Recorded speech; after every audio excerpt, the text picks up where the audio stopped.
Assalamualaikum warahmatullahi wabarakatuh. Selamat pagi adik-adik. Berjumpa dengan saya. Perkenalkan, nama saya Muhammad Bahtiar Sidik, mahasiswa PLP dari Universitas Negeri Semarang, dan jurusan saya adalah di Pendidikan Kepelatihan Olahraga. Asal saya dari Brebes, dan sekarang saya sedang menempuh semester 7. Dan di SMP 16 Semarang ini saya kebetulan mengampu mata pelajaran pendidikan jasmani, olahraga dan kesehatan. Dan kebetulan pula saya mengajar kelas 9 E, F, G, dan H yang sebelumnya diampu oleh Pak Ari Widiatmoko. Untuk sementara waktu hingga 5-6 minggu ke depan saya akan menggantikan beliau, dan saya akan mengampu pendidikan jasmani, olahraga dan kesehatan ini di kelas 9 E, F, G, dan H. Tak perlu berlama-lama lagi, mari kita mulai materi pembahasan pada pagi hari ini. Dan materi pada pagi hari ini adalah kebugaran jasmani.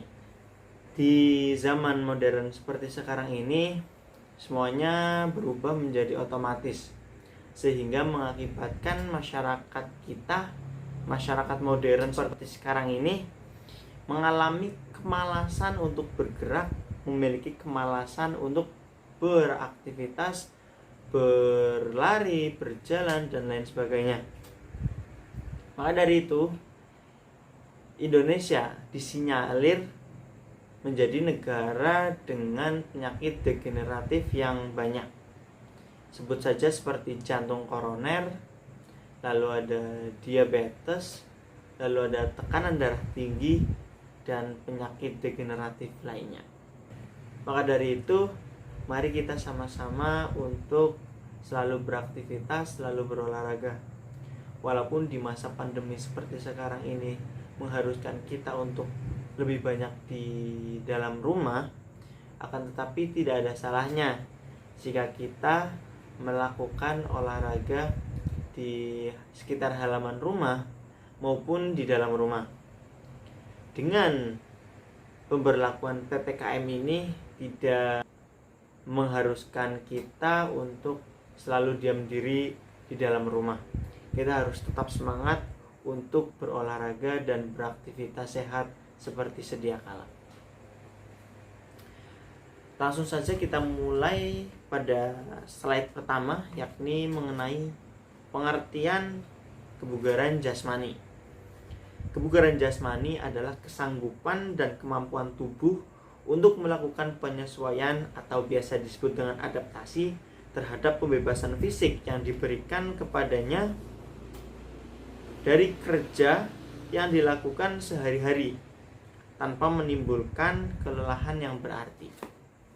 Jadi dapat disimpulkan bahwa kebugaran jasmani merupakan suatu kemampuan yang dimiliki oleh seseorang untuk terus melaksanakan aktivitasnya sehari-hari, walaupun itu berat, tetapi tetap bisa dilaksanakan secara maksimal tanpa mengalami kelelahan yang berarti. Lalu selanjutnya ada manfaat kebugaran jasmani. Ada 10 di antaranya manfaat kebugaran jasmani yang tertera di dalam media pembelajaran yang saya baca. Di antaranya adalah 1, untuk meningkatkan kemampuan jantung dan paru-paru. Tentu saja hal ini berkaitan dengan latihan kardiovaskular yang berkaitan dengan latihan lari, renang, dan lain sebagainya. Ada lagi yaitu menurunkan tekanan darah. Selanjutnya manfaat kebugaran dari kebugaran jasmani adalah mengurangi lemak dan kadar gula dalam tubuh. Lalu ada memperbaiki bentuk tubuh atau postur tubuh. 5, yaitu mengurangi risiko terkena penyakit jantung koroner. Seperti yang sudah saya sebutkan dari awal tadi, bahwa penyakit jantung koroner sudah merambah ke masyarakat Indonesia, baik di pelosok maupun di perkotaan. Yang keenam ada meningkatkan daya tahan aerobik. Lalu yang ketujuh ada meningkatkan fleksibilitas. Lalu yang kedelapan ada membakar kalori yang memungkinkan tubuh terhindar dari kegemukan. Nah, yang kedelapan ini merupakan salah satu manfaat yang didam-idamkan oleh banyak cowok maupun cewek ya, ingin mendapatkan tubuh langsing. Lalu yang kesembilan ada mengurangi stres. Dan yang ke-10 adalah meningkatkan rasa kebahagiaan. Next yaitu mengenai komponen kebugaran jasmani. Ada dua komponen kebugaran jasmani. Yang pertama adalah komponen yang berkaitan dengan kesehatan. Lalu yang kedua ada komponen yang berkaitan dengan keterampilan.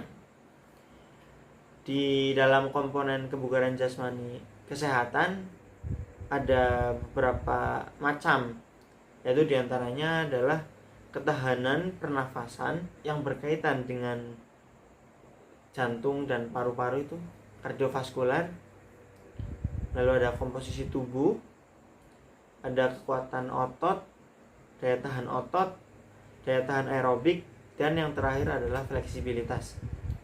Sedangkan pada komponen kebugaran jasmani keterampilan meliputi antara lain ada koordinasi, kelincahan atau agility, kecepatan gerak, daya ledak otot atau biasa disebut dengan power, dan yang terakhir adalah keseimbangan. Lanjut, ada penjelasan mengenai komponen kesehatan. Komponen kesehatan meliputi 4 yang sudah saya sebutkan tadi, yakni kekuatan, daya tahan otot, daya tahan pernapasan, dan kelenturan. Untuk kekuatan, jenis-jenis latihan kekuatan antara lain untuk kekuatan otot perut bisa dilakukan dengan gerakan sit up. Adik-adik pasti sudah sangat familiar dengan gerakan ini. Lalu yang kedua, untuk melatih kekuatan otot kedua lengan bisa dilakukan dengan gerakan push up dan mengangkat badan dengan 2 tangan dari posisi duduk. Lalu untuk melatih kekuatan otot punggung dapat dilakukan dengan cara back up. Ada lagi sebenarnya, yaitu dengan gerakan pull up. Pull up juga bisa untuk melatih punggung. Lalu ada untuk melatih kekuatan otot tungkai, yaitu dengan naik turun bangku atau naik turun tangga juga bisa. Selanjutnya adalah daya tahan otot. Dan latihan untuk memperkuat daya tahan otot, yaitu ada otot lengan dan bahu, bisa dilakukan dengan cara berjalan dengan tangan dan kaki dipegang temannya. Ya, gerakan ini bisa kalian praktikkan dengan temannya tentunya, dengan partner kalian, bisa dengan kakak kalian atau saudara kalian, dengan cara kaki kalian dipegang dua-duanya, lalu kalian berjalan atau merangkak pakainya tangan. Itu bisa memperkuat daya tahan otot lengan dan bahu. Lalu ada daya tahan otot tungkai, yaitu dengan cara melemparkan kaki ke belakang. Selanjutnya ada daya tahan untuk otot lengan. Kalau ini lengan saja ya, itu bisa dilakukan dengan gerakan pull up atau biasa disebut juga dengan naik palang tunggal. Lalu selanjutnya ada daya tahan pernapasan. Aktivitas yang dapat meningkatkan dan mengembangkan daya tahan jantung dan paru-paru atau kardiovaskular diantaranya adalah lari, renang, cross country atau bahasa Indonesia yaitu lari lintas alam, fartlek, dan interval training. Lalu selanjutnya ada komponen kesehatan yang terakhir, yakni kelenturan. Bentuk-bentuk latihan kelentukan diantaranya adalah kelentukan pergelangan tangan, bahu, leher, tungkai dan punggung, yaitu dengan gerakan split, tungkai dan punggung dengan gerakan sikap berdiri lurus dengan mencium lutut, dan yang terakhir adalah kelentukan punggung. Selanjutnya adalah komponen kebugaran. Ada 4 komponen kebugaran, di sini saya bagi 2, yakni yang pertama adalah kelincahan atau biasa disebut dengan agility. Latihannya meliputi antara lain shuttle run, yaitu mengubah gerak tubuh ke arah lurus. Lalu ada zigzag atau lari berkelok-kelok. Lalu ada squat thrust, yaitu posisi tubuh jongkok kemudian berdiri. Hampir mirip dengan squat jump, tapi ini tidak sambil melompat. Dan latihan gerakan bereaksi. Pilih teman untuk memberikan komando atau aba-aba. Lalu ada kecepatan atau biasa disebut dengan speed. Latihannya meliputi antara lain ada kecepatan sprint, bahasa Inggrisnya adalah sprint speed. Lalu ada kecepatan reaksi atau reaction speed, dan kecepatan bergerak atau speed of movement. Selanjutnya ada komponen kebugaran yang ketiga dan yang keempat. Yang ketiga adalah keseimbangan. Latihan keseimbangan diantaranya adalah berdiri bangau, sikap kapal terbang, dan kombinasi antar berbagai gerakan, termasuk gerakan dari berdiri bangau dan sikap kapal terbang. Lalu yang terakhir ada power, komponen kebugaran power. Latihan power ini merupakan kombinasi dari latihan kekuatan dan kecepatan. Dan prinsip latihan power ini hampir sama dengan proses latihan kekuatan. Beban harus ringan dengan repetisi yang banyak. Dan saya akan mengutip sebuah quotes, sebuah kata-kata dari seorang pejuang hak asasi manusia pada zaman dahulu, yakni ada Malcolm X. Beliau pernah berkata, dalam bahasa Indonesianya adalah, pendidikan adalah tiket ke masa depan. Hari esok dimiliki oleh orang-orang yang mempersiapkan dirinya sejak hari ini. Dari pendapat Pak Malcolm, saya memberikan suatu kesimpulan bahwa dengan pendidikan kita akan meraih masa depan. Dan bagaimana cara kita meraih masa depannya adalah ditentukan dengan hari ini.